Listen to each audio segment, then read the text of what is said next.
Number 3. Edward Schaefer. Novato is a small city in California's San Francisco Bay Area. It was home to the Oscherhoff family. 9-year-old Melody Oscherhoff was in the 4th grade. She was an expressive and bright girl who was described as small in size but big and hard.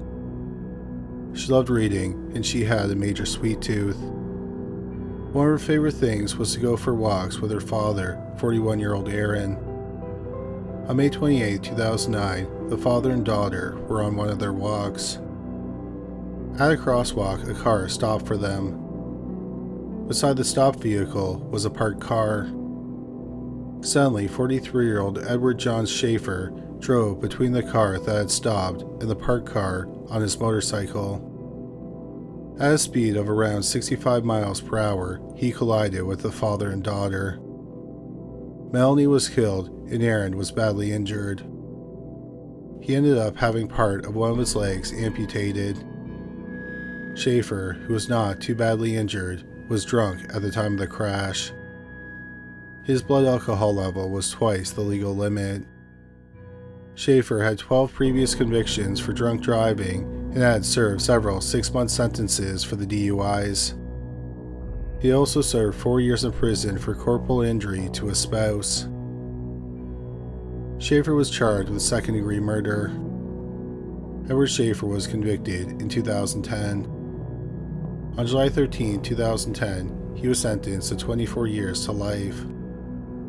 After he was sentenced, he was sent to the infamous San Quentin Rehabilitation Center in San Quentin, California. Upon his arrival, he was held in the prison's reception center. Many inmates are sent to the San Quentin Reception Center before being sent to other prisons. On the morning of July 26, 2010, 13 days after he arrived at the prison, Schaefer was in the reception center yard. Also in the yard was 31-year-old Frank Anthony Souza. Souza was serving a sentence of 60 years to life.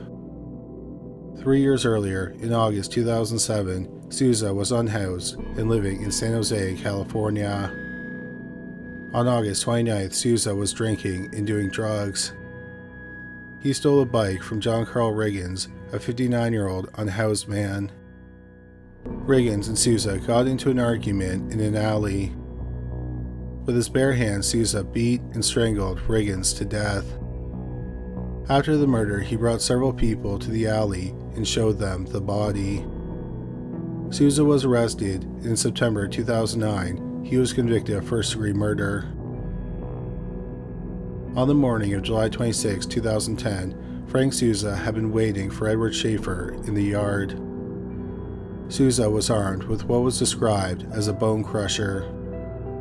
A bone crusher is a prison weapon usually made from a piece of metal taken from a bunk and fashioned into a blade. Souza stabbed Schaefer 6 times in the neck, chest, and back with the bone crusher. Schaefer was taken to the hospital. Hours later, 44-year-old Edward Schaefer was pronounced dead. After the murder, Souza said to prison officials, quote, "All I gotta say is, 9-year-old girl," unquote.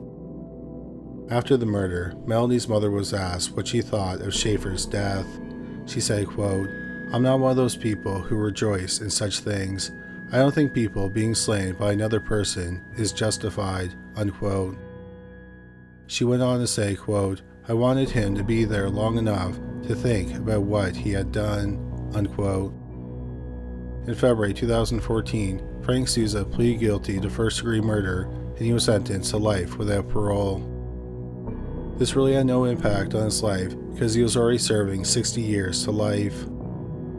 At the time of this recording, 46-year-old Frank Souza is serving a sentence of life without parole at the Salinas Valley State Prison in Soledad, California. Number 2. Robert Simon. Robert Simon was born in September 1950 in Darby, a borough of Philadelphia, Pennsylvania.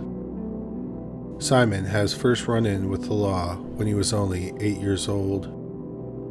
In In 1967, 17-year-old Simon was one of the founding members of the Warlocks Motorcycle Club. He was one of the club's enforcers, and he was nicknamed Mudman. Simon committed armed robberies, arson, and assaults. Also, he had a spiderweb tattoo on his elbow, which people thought indicated he had killed someone. In 1974, 24-year-old Robert Simon did kill someone. On January 13, 1974, he demanded that his girlfriend, 19-year-old Beth Jean Smith Duesenberg, engage in group sex with some of the other club members. They argued, and Duesenberg said something that Simon didn't like, so he shot her in the head.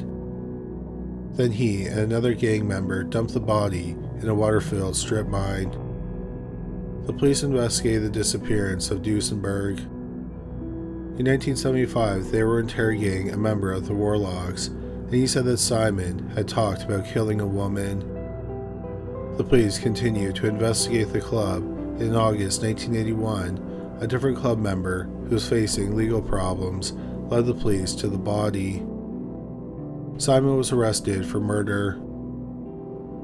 In 1982, 7 years after the murder, Robert Simon went on trial for the murder of Beth Jean Smith Duesenberg. At his trial, 2 club members testified they witnessed the murder. Other people who were at the house at the time of the murder also testified. Also, years earlier, while Simon was in prison for breaking and entering, a state trooper visited him several times and asked him about Duesenberg's murder. Simon told him he shot Duesenberg and dumped her body in the ocean off the coast of New Jersey. Simon testified on his own behalf, and he denied committing the murder. He said he only confessed to the state trooper because he was hassling him. He thought by telling the trooper what he wanted to hear, he'd stop pestering him. The trial lasted 5 days, and then the jury deliberated for 4 hours. Simon was found guilty of second-degree murder. He was sentenced to 10 to 20 years of prison. He was eventually incarcerated at Western Penitentiary in Pittsburgh, Pennsylvania. On March 23, 1984, 32-year-old Robert Simon stabbed to death fellow inmate Jose Gonzalez in the prison yard. It was supposedly over a drug deal that went wrong. However, Simon's lawyer convinced the jury he had acted in self-defense, and he was acquitted. For the stabbing, Simon was held in solitary confinement for 6 years. During his time in prison, Simon racked up 49 misconducts. In January 1993, after serving about 11 years, Simon applied for parole. He was denied parole at the time. He applied twice more, and he was rejected both times. Then, in January 1995, he was granted parole on the condition that he didn't drink alcohol and he didn't associate with the Warlocks. Robert Simon walked out of prison in February 1995 after serving about 12 and a half years of prison. With permission from the parole board, he moved to Williamstown, New Jersey. What the parole board didn't know was that Williamstown had a strong Warlock presence. Simon lived within walking distance of a bar where they often hung out.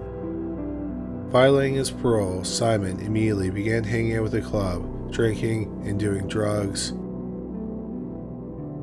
On May 6, 1995, about 4 months after Simon was paroled, he was in a car with the Vice President of Warlock's South Jersey region, Clarence Staples, whose nickname was Shovel. They were pulled over by Sergeant Ippolito Gonzalez, who went by Lee, a 15-year veteran of the Franklin Township, New Jersey Police Department. A nearby building had been robbed, and Gonzalez thought that their car was suspicious. Gonzalez questioned the 2 men and called for backup. It turned out that Simon and Staples had robbed the building, and the items they stole were in the car. Simon shot 40-year-old Lee Gonzalez in the neck. He shot him a second time in the head. Staples sped away with Simon in the car just as other officers arrived in the area. About a quarter mile from the shooting, Staples crashed the car. Both men ran, but Simon didn't make it very far before he was shot in the leg by a pursuing officer. After Simon was shot, he surrendered. Staples was arrested a short time later. Simon confessed he was the shooter, and in October 1996, he pleaded guilty to murder. His sentencing hearing was to be held after Clarence Staples' trial. Staples was convicted of felony murder in February 1997. He was sentenced to 30 years of prison. For Robert Simon's sentence regarding if he would get the death penalty or life in prison, the jury deliberated for 10 hours. They decided he should die for his crimes. Simon was sent to death row at New Jersey State Prison in Trenton. In prison, Simon had an antagonistic relationship with several of the other men on death row. One of those men was Ambrose Harris. On December 17, 1992, Harris kidnapped 22-year-old artist Kristen Huggins as she parked her car in downtown Trenton. He sexually assaulted her, shot her twice in the head, and buried her in a shallow grave. Months later, in February 1993, Harris's girlfriend went to the police, claiming she was a psychic who knew where Huggins was buried. She led them to the body. Once the body was found, she asked for the reward money. The police were immediately suspicious, and they confronted her. She said that Harris had killed Huggins, and she had been there when it happened. She was the main witness against Harris at his February 1996 trial. Harris was convicted of murder. He was then sentenced to death. Robert Simon and Ambrose Harris had their cells next to each other. The two men never got along. On September 7, 1999, 48-year-old Simon and 47-year-old Harris were in the same recreation yard and they started fighting. Harris punched Simon and then kicked him in the head when he fell to the ground. He continued to kick him even though he was unresponsive. Harris then jumped from the table onto Simon's head. It took correctional officers 5 minutes to stop the fight. When they got into the recreation yard, Harris was still kicking Simon's shattered head. Simon was pronounced dead shortly afterward. Ambrose Harris went on trial for the murder in June 2001. His lawyer argued that Harris had acted in self-defense. Simon had antagonized him for years. At the time of Simon's death, Harris had been in segregation for assaulting a correctional officer. He was not supposed to be put in the same recreational yard with Simon, who had bragged about killing another inmate years earlier. Harris believed the guards set him up to be assaulted or murdered by Simon. Also, witnesses said that the fight started when Simon charged Harris from behind. Harris heard him coming and threw him into a table that was bolted to the ground. He then beat him to death.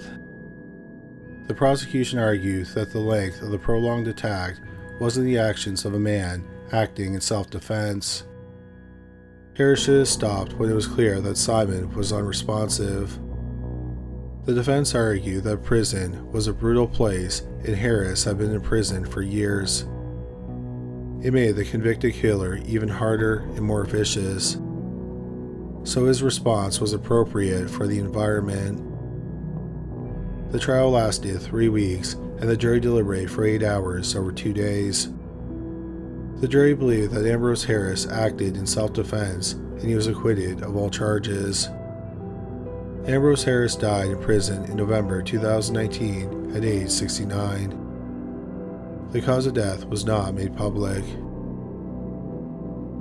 In 1976, capital punishment in the United States was reinstated after the Supreme Court ruled it cruel and unusual punishment 4 years earlier. Robert Simon's death was the first violent killing on death row in the United States since the death penalty was reinstated.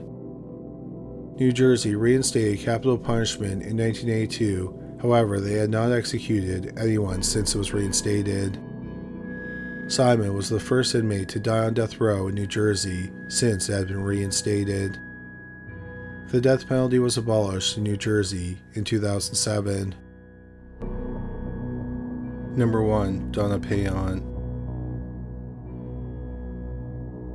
On May 15, 1981, 31-year-old Donna Payant went to her job as a correctional officer at Green Haven Correctional Facility in Stormville, New York. She had been working there for about a month after being transferred from another prison. Donna came from a family of correctional officers. Her father and husband were both correctional officers at different prisons. Donna and her husband, Leo, had 3 children. On May 15, 1981, Donna clocked in for her shift at 12:09 p.m. at the maximum security, all-male prison. At 12:45, she was at roll call. After roll call, she and 2 co-workers started walking towards the yard where Donna was to stand guard. As they were walking in a corridor, a phone on the wall rang and one of the correctional officers answered it. The caller asked for Donna, and Donna took the phone. There are several different reports about Donna and the phone conversation. Some sources say that Donna was struggling to hear the caller because of how many people were in the corridor.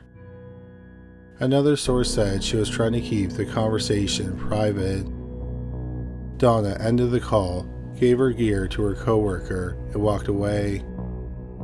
Once again, there are differing accounts of what she said when she left her co-workers. One source said that she was leaving because something was wrong with her scheduling. Another source said that Donna told her co-workers that she was going to put an end to it, but she didn't explain what it was. A third source said that Donna simply said she would be back soon. What is known is that Donna walked down the corridor towards the chaplain's office. About 5 hours later, at 6 p.m., there was another roll call for the correctional officers. 31-year-old Donna Payant was not there. Her co-workers realized she hadn't been to any of her assignments that day. A search of the prison was conducted, and Donna wasn't found.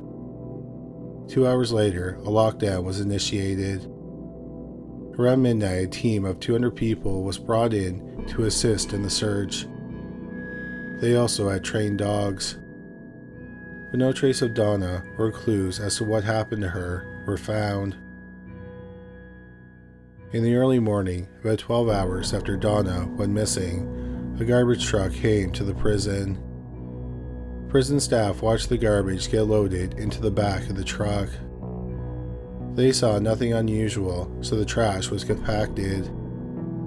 The garbage was then driven to a dump in Amnia, New York, which is about 25 miles away. 2 correctional officers went with the truck to the dump site. After the contents were dumped at the landfill, a bulldozer spread out the trash. Amongst the trash, they found the dead body of 31-year-old Donna Payant. The bulldozer had run over her body. Donna's body was wrapped in 3 garbage bags. Masking tape had sealed the garbage bags shut. Her hands were bound with cord from Venetian blinds. The same kind of Venetian cord was wrapped around her neck. She had also been sexually mutilated. Her nipples had been amputated. An autopsy was difficult because of the condition of the body. The body had been compacted in the back of the trash truck and further damaged because the bulldozer had run over it. After 2 autopsies, it was determined that she had been struck on the head, which probably knocked her out. It appeared she had been sexually assaulted with a blunt object, like a broken mop handle. At the first autopsy, the pathologist determined the nipples had been amputated. The second pathologist said that the nipples had been bitten off and there were other bite marks on the face and breast. The cause of death was strangulation with the Venetian blind cord that was wrapped around her neck. The New York State Police conducted the murder investigation. The police had an overwhelming number of suspects simply because Donna had been murdered inside one of the toughest maximum security prisons in the United States. 2 things were immediately obvious. It was a brutal murder and it was expertly committed. The killer had isolated a correctional officer in a maximum security prison, bound, sexually assaulted, tortured, and murdered her, cleaned up the crime scene, and disposed of the body without a single person seeing or hearing anything unusual. If the killer was an inmate, they needed extra privileges not granted to the common inmate. The investigators believed that one of the best clues was the bite mark on Donna's chest. It was only the bottom set of teeth. The police sent a photograph of the bite mark on the chest to Lowell Levine, a forensic odontologist. In 1971, Levine rose to prominence when he testified on behalf of the prosecution in Ted Bundy's murder trial in Florida. The bite mark was unusual, and Levine recognized it. He asked the investigators if Lemuel Smith was incarcerated at the prison. It turned out that 39-year-old Smith was at Greenhaven. He also had special privileges at Greenhaven.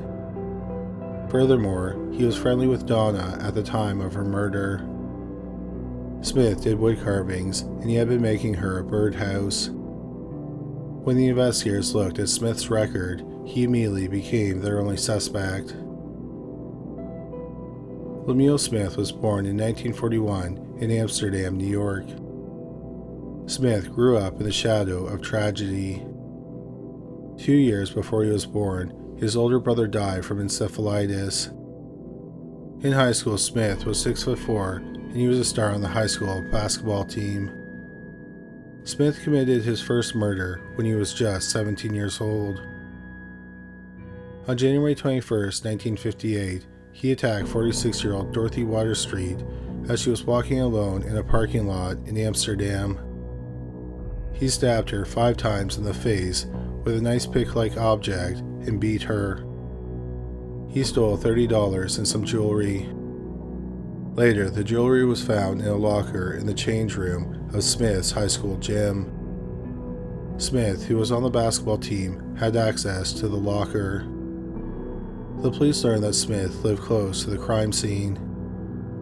In fact, his father found the body.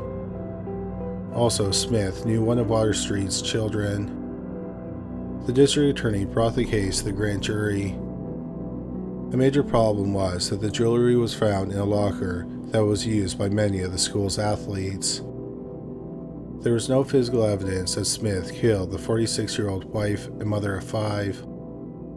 The grand jury decided there was not enough evidence to charge Smith with murder. Shortly afterwards, Smith and his mother moved to Baltimore, Maryland. Not long after moving, on July 30th, 1958, Smith was arrested in Baltimore for being a 25-year-old cleaning store clerk during an attempted robbery. He had taken her to the back room of the store, tied her up, and beaten her with a piece of pipe. The woman was in a coma for 13 days before waking up. Smith was convicted of attempted armed robbery. He was sentenced to a maximum of 20 years of prison. In prison, Smith converted to Catholicism and also became the chaplain's assistant. In May 1968, Smith was up for parole for a 3rd time. He had previously been denied. At the parole hearing, the chaplain advocated for Smith's release. Smith was granted parole and released after serving 10 years of prison. He moved in with his parents in Saratoga, New York, but he didn't stay out of prison for very long. On May 19, 1969, he attacked a woman in her car that was in a parking lot, but another car scared him off. So he kidnapped a woman he was acquainted with. He sexually assaulted her, but let her go. She reported the crime and Smith was arrested. He was convicted and sentenced to 4 to 15 years of prison. He served 7 and he was released in October 1976. A few weeks later, on November 24, 1976, Smith went into a religious store in Albany, New York, owned by 49-year-old Robert Hederman. Working with Hederman that day was 59-year-old Margaret Byron. Smith wanted to sell some religious portraits he had painted. Hederman offered him $10 for one of them. Smith felt insulted, so he tied Hederman and Byron together, palm to palm. He stabbed Byron 15 times and slit Hederman's throat. The police questioned Smith, but he was never charged. A month later, Smith was at the Colony Shopping Mall in Roosevelt, New York, an Albany suburb. He found 24-year-old Joan Richburg shopping for Christmas presents. He followed her out to her car. He then made her drive to another area of the parking lot and park between two snowplows. He sexually assaulted her and slit her throat. Her body was found the next day. On July 21, 1977, he kidnapped 30-year-old Marilee Wilson, a legal secretary, after she left her workplace in Schenectady, New York.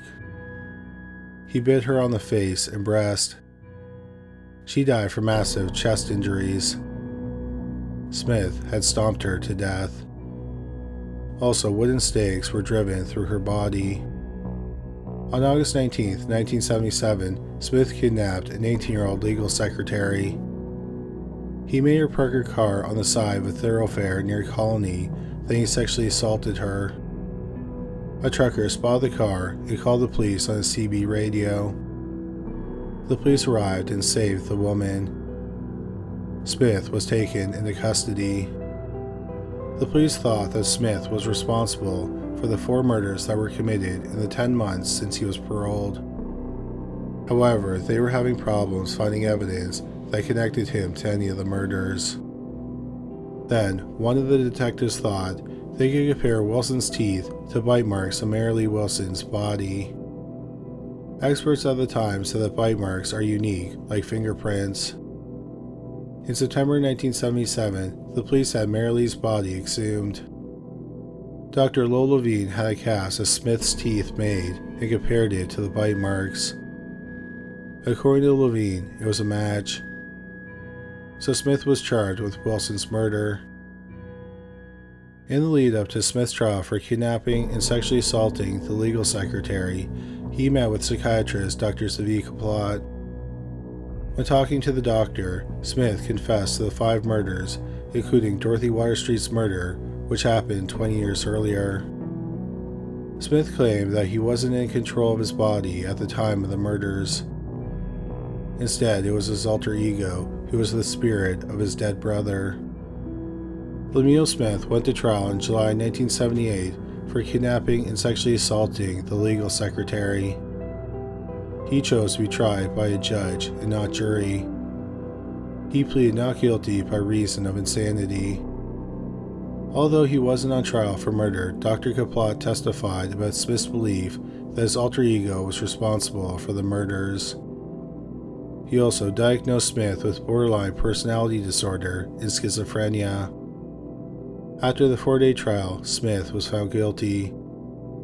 He was given 2 concurrent sentences of 25 years to life.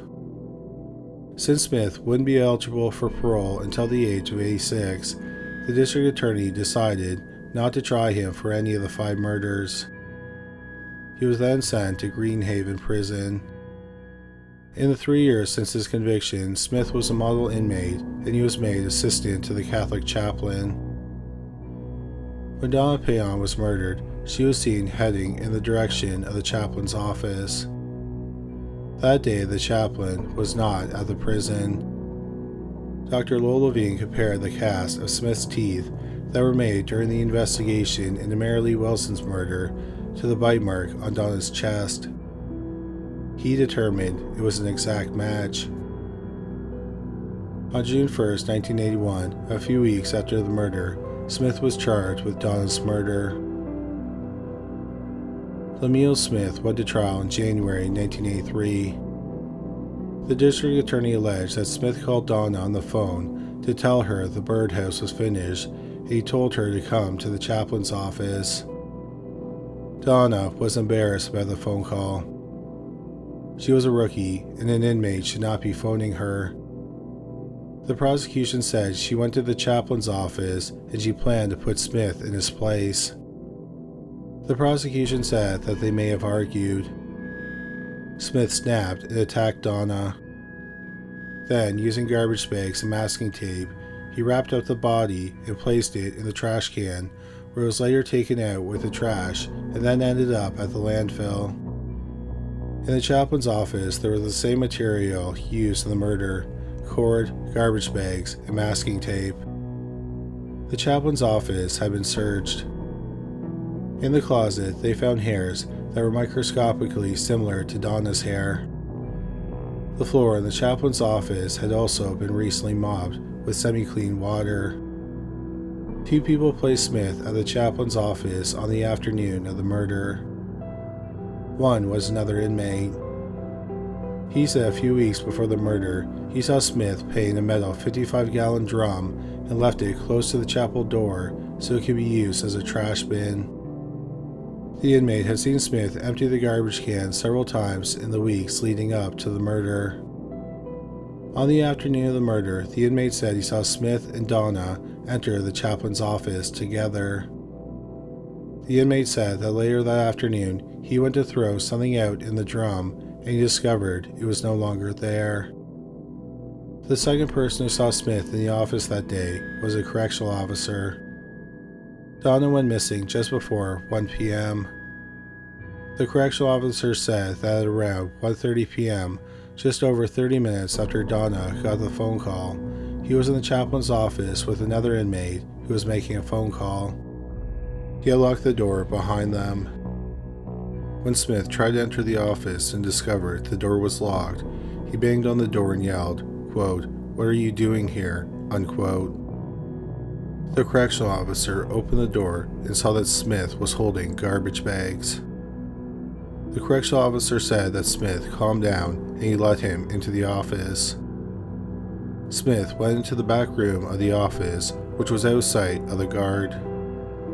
He came out of the back room carrying a 55-gallon drum. He left the drum outside the office and walked away. Dr. Zeev Kaplat also testified. He said that Smith told him that he should never get out of prison because of his urge to kill women. The district attorney also said that Donna's murder shared similarities with the murders of his other victims. He viciously killed his other victims in the middle of the day in public places. Notably, he had sexually assaulted and killed Joan Richburg in her car in the parking lot of a busy mall at Christmas time. Also, his level of violence was growing to the point where he was biting his victims. He viciously bit his last victim, Marlee Wilson, on the face and the breasts. Donna's breast had also been bitten, and there was one notable set of teeth marks. Dr. Lowell Levine testified that the cast of Smith's teeth matched the bite mark on Donna's chest. A second odontologist testified and confirmed Dr. Lowell's findings. The bite mark analysis was the district attorney's strongest evidence. The defense argued it would have been impossible for Lemuel Smith, an inmate, to have committed the murder. Instead, the defense argued that the killer was a correctional officer or a group of correctional officers conspired together to commit the murder. According to official reports, at the time of the murder, Greenhaven was rife with corruption. Correctional officers ran the drug trade, prostitution rings, and bookmaking in the prison. Inmates could also pay for extra types of freedom. The defense argued that Donna didn't want to be involved in illegal activity. When she was at the academy training to be a correctional officer, she filed a sexual harassment lawsuit against one of her instructors after he came into her room uninvited late at night. She later withdrew her lawsuit. Because of the lawsuit, it's believed that correctional officers thought she may have been a whistleblower. If she told anyone about the corruption, people wouldn't just lose their jobs, they would end up in prison. 3 days before the murder, Donna had argued with a fellow correctional officer. Investigators later determined he was selling cocaine in the prison. Smith's lawyer argued that Donna was murdered to keep her quiet and Smith was framed. The defense also had a second theory about why Donna was killed. Donna's family lived over 250 miles away in Dannemora, New York. She lived in Stormville, close to the prison on weekdays, and went home on the weekends to Dannemora. She was hoping to get transferred to a prison closer to her family's home. Since moving to Stormville, Donna had been involved in 2 extramarital affairs. The defense argued that she may have been killed because of the affairs. The defense argued it would have been impossible for an inmate to have killed Donna, but elements of the crime indicate that a correctional officer, or a group of them, killed her. The defense pointed out that it was odd that no one noticed that Donna was missing for almost 5 hours. Prison officials argued that the complex is like a small city and it's impossible to keep track of everyone at all times. The defense countered that it's hard to believe that no one asked about her whereabouts all afternoon. There were also major problems with the 2 witnesses who placed Smith in the chaplain's office that afternoon. The first was the inmate who saw Donna and Smith going into the chaplain's office.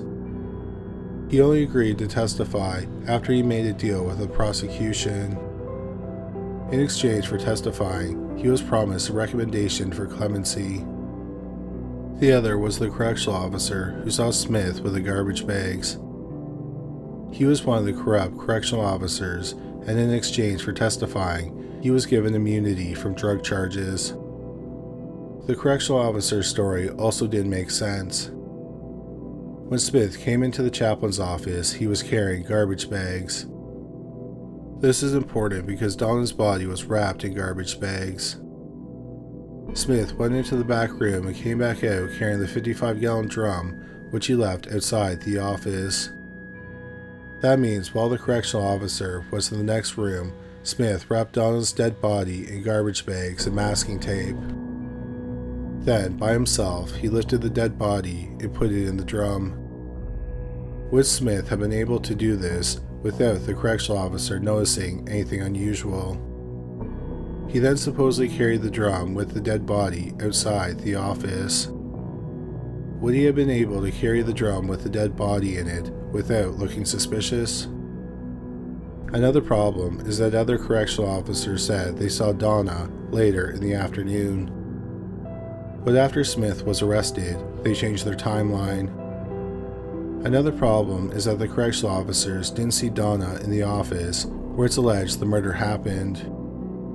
But there was no physical evidence that the crime was committed in the office. The floor had been recently washed, but was washed with water that was described as cleanish. Water doesn't clean up blood entirely, especially against luminol. However, absolutely no traces of blood were found in the chaplain's office. Hairs were found in the closet in the office, and they were microscopically similar to Donna's hair. But these hairs were only similar, and there's no confirmation that it was Donna's hair. Even if it was Donna's hair, that didn't prove she was murdered in the office. There are many other innocent explanations as to how her hair ended up in the office. The defense's biggest question was, how did Smith commit a brutal sex murder of a correctional officer in the middle of a maximum security prison without anyone noticing? Donna's sister pointed out that a murder like Donna's has not been committed before and since then. Smith also managed to leave no forensic evidence behind. His fingerprints were not found on any of the evidence. None of Donna's blood was found anywhere in the prison. No one saw Smith with blood on him or found bloody clothes. The biggest problem for the defense was if Smith didn't kill her, then how did his bite mark end up on her chest? The defense had 3 theories. The first is that it wasn't a bite mark at all. The injury was caused when the trash was compacted or by the bulldozer, and it's just a coincidence that the injury looks like Smith's bite mark. The second was that someone noticed the injury and altered it to make it look like the bite. The third was that the bite mark was purposely put there by pressing a cast onto the body. This would explain why only the bottom bite mark was found. A week before the murder, Smith had gone to see the dentist. The defense argued that the killer, or killers, could have got his dental records from that visit. The trial lasted 3 months and then it was sent to the jury. The jury deliberated for 4 days.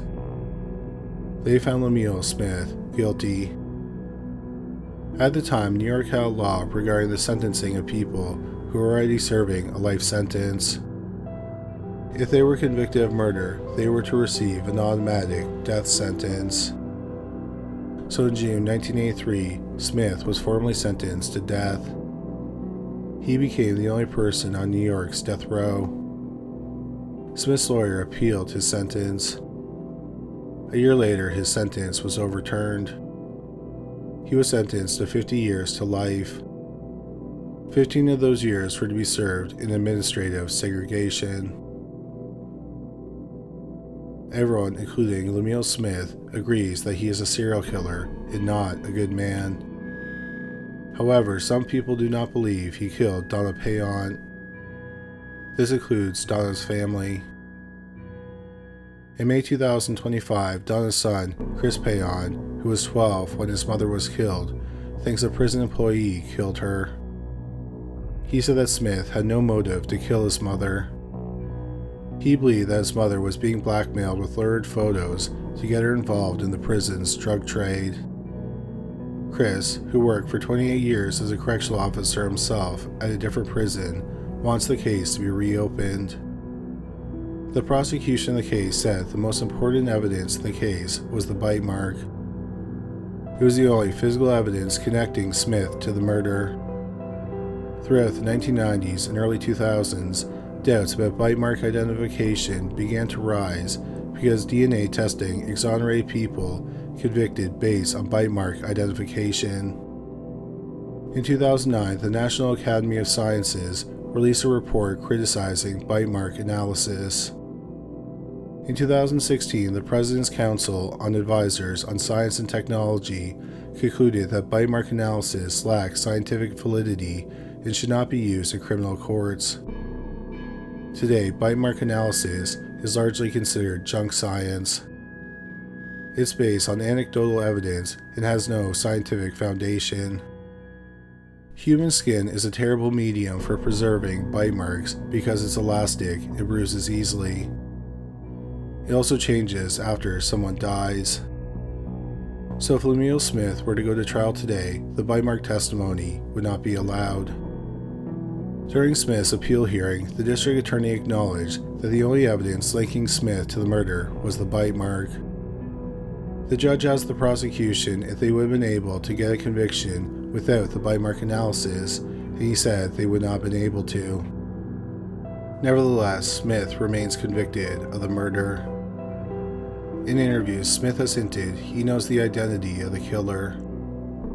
The authorities say of course he does, because he's the killer. At the time of this video, 84-year-old Lemuel Smith is incarcerated at the Wendy Correctional Facility in Alden, New York. Donna Payant was the first female correctional officer killed in the line of duty in the history of the United States. Thank you so much for watching today's video. If you enjoyed it, we'd really appreciate it if you subscribed. Also, don't forget to watch our shorts on YouTube, Instagram, and TikTok. Once again, thank you for watching.